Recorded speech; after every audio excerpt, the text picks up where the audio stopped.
ഭയപ്പെടേണ്ടത് ശത്രുക്കളെയല്ല, സ്നേഹിക്കുന്നവരെയാണ്.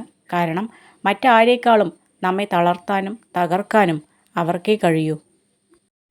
എങ്ങനെ തുടങ്ങി എന്നതിനേക്കാൾ എങ്ങനെ തുടരുന്നു എന്നതാണ് ബന്ധങ്ങളുടെ ആഴവും വ്യാപ്തിയും തീരുമാനിക്കുന്നത്.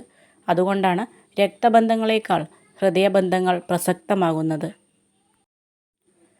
കൂടെയുള്ളവർ നമുക്ക് മാത്രം സ്വന്തമെന്ന് കരുതരുത്. നമ്മൾ മാത്രമല്ല, അവർക്കും അവരുടേതായ മറ്റു ചില സ്വന്തം ബന്ധങ്ങൾ കൂടി ഉണ്ടെന്ന് നമ്മൾ മറന്നു പോകുമ്പോഴാണ് പല നല്ല ബന്ധങ്ങളും ഇല്ലാതെയാവുന്നത്. കൂടെ ആളുണ്ടെന്ന ധൈര്യത്തിൽ നടന്നു തുടങ്ങരുത്. ഒറ്റയ്ക്കാണെന്ന് കരുതി കാലുറപ്പിച്ച് മുന്നോട്ട് നടക്കുക. പിന്നെ നമ്മളെ തോൽപ്പിക്കാൻ ഒന്നിനുമാകില്ല.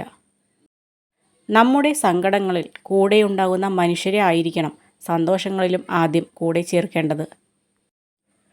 തിരക്കിലാണ് എന്ന് ഒരാൾ പറഞ്ഞാൽ പിന്നെ അവരെ ശല്യപ്പെടുത്തരുത്. തിരക്ക് കഴിഞ്ഞ് അവർ തിരിച്ചെത്തും.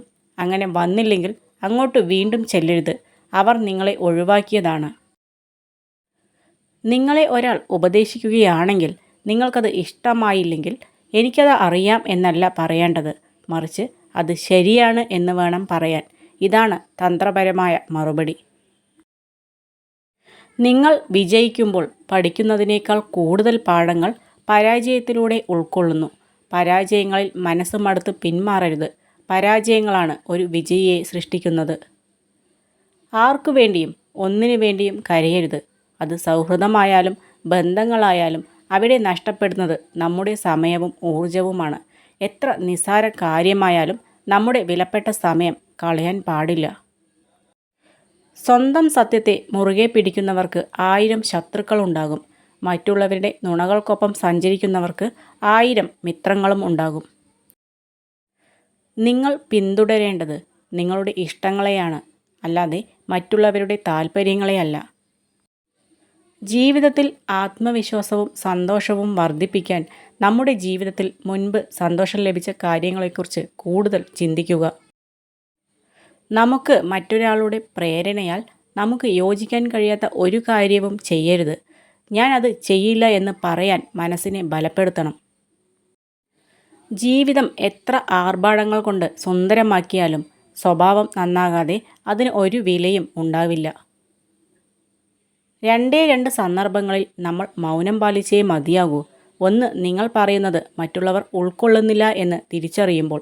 രണ്ടാമതായി, ഒരക്ഷരവും ഉരിയാടാതെ തന്നെ നിങ്ങളെ മനസ്സിലാക്കുന്നവരുടെ മുമ്പിലും. കണ്ണു നിറച്ച ഓർമ്മകളെ സൂക്ഷിച്ചു വയ്ക്കണം. അതോർത്ത് വീണ്ടും കരയാനല്ല, ജീവിതത്തിൻ്റെ യാഥാർത്ഥ്യങ്ങളിൽ ഒരിക്കൽ കൂടി തോറ്റുപോവാതിരിക്കാൻ വേണ്ടി മാത്രം. എപ്പോഴും ചിരിക്കുന്ന മുഖങ്ങളിൽ ദുഃഖങ്ങൾ ഇല്ലെന്ന് ധരിക്കരുത്. ദുഃഖങ്ങളെ കൈകാര്യം ചെയ്യാനുള്ള കഴിവുണ്ടെന്ന് മനസ്സിലാക്കുക. ഭാവിയെ ഒരുപക്ഷെ നിങ്ങൾക്ക് തിരുത്തി എഴുതാൻ ആയെന്നു വരില്ല. എന്നാൽ നിങ്ങളുടെ ശീലങ്ങളെ തിരുത്താം, അതിലൂടെ ഭാവിയെയും. ജീവിതത്തിൽ എന്ത് കിട്ടിയിട്ടില്ലെന്ന് ഓർത്ത് നിരാശ വർദ്ധിപ്പിക്കാതെ ജീവിതത്തിൽ എന്തൊക്കെ കിട്ടിയിട്ടുണ്ട് എന്നതിലേക്ക് ശ്രദ്ധ കേന്ദ്രീകരിക്കുക.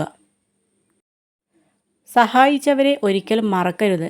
ചതിച്ചവരോട് ഒരിക്കലും പ്രതികാരമരുത്. ഒന്നു മാത്രം ഓർമ്മയിൽ സൂക്ഷിക്കുക: ചതിക്കാനും സഹായിക്കാനും ആർക്കും രണ്ടാമതൊരു അവസരം ഉണ്ടാക്കി കൊടുക്കരുത്.